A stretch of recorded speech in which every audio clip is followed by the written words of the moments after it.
Hi, I'm Becky Streepy from Glue and Glitter, and today we are going to make vegan beer and cheese soup. This is a recipe from my childhood that I've always loved, and I'm so excited to share a vegan version of it with you today.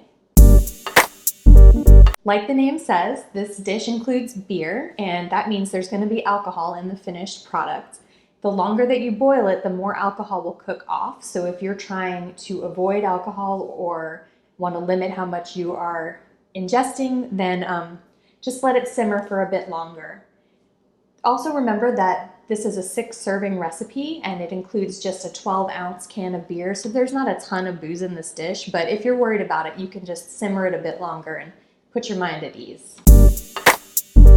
The other thing to know about the beer is that beer is not always vegan. Brewers use animal products to process the beer and to clarify it. And so it can actually be a little tricky sometimes to find vegan beer. Luckily, there's a great resource called Barnivore. That's barnivore.com. And you can use that website to look up the can in your hand and see if it contains animal products. The other ingredient I want to talk to you about before we get started is the Worcestershire sauce in this recipe. Like beer, sometimes Worcestershire sauce can contain animal ingredients. Specifically, it contains anchovies. But here's my trick for that.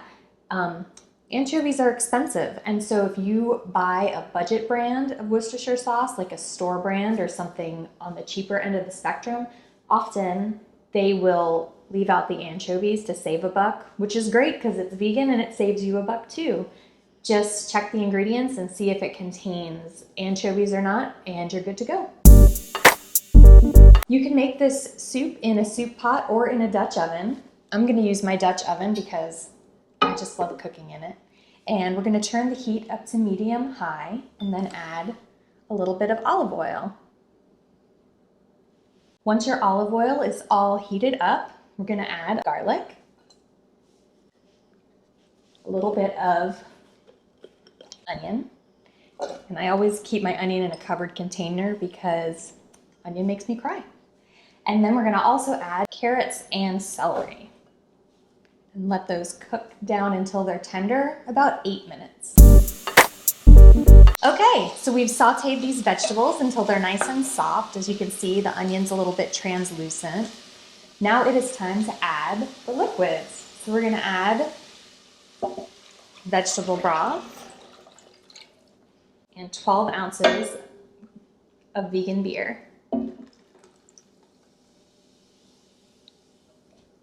And bring this to a simmer. I'm going to turn up the heat, and when this comes to a boil, I'll bring it down to medium-low and just let it simmer for 15 minutes, and I'll see you when that's done. We're back! As you can see, the veggies are getting nice and soft, and now it's time to add our last few ingredients. The first thing we're going to add is vegan cheddar shreds. You can use any kind of vegan shreds you like as long as they're something that melts, so choose your own adventure. The next thing we'll add is nutritional yeast.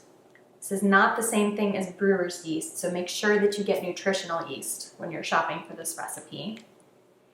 And finally, add that little bit of vegan Worcestershire sauce.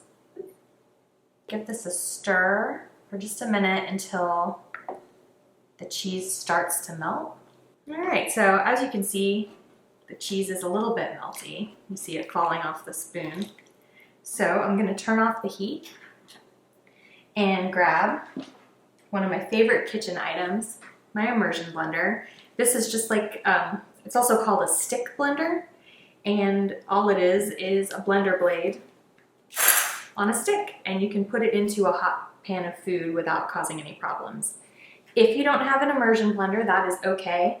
You'll just let this soup cool, and then you can transfer it in batches to a regular blender to puree. Make sure you let it cool. Hot soup in a moving blender makes a soup volcano, and I don't want anybody to get hurt or splatter soup all over their walls. So if you have an immersion blender, I highly recommend it, but if not, you can do it in a regular blender, and then you'll just transfer your pureed soup back to reheat if you have to transfer it out to blend. So let's do this. So we're ready to serve. I like to dish this up with some green onion and something crunchy to kind of balance out that creaminess, maybe like a crouton, or sometimes I'll do cashews. You'll see in the photos that I'm using oyster crackers. Don't worry, no oysters are harmed to make them. It just refers to the shape of the cracker. You can serve this as a side dish, or if you want to whip up a big batch of garlic bread, you can make this an entree and just have a big old bowl of soup for supper. It's totally up to you. I hope that I answered all of your questions in this video. If there's anything I didn't address that you'd like to know about, feel free to drop a question in the comments. I'm happy to help. And happy cooking!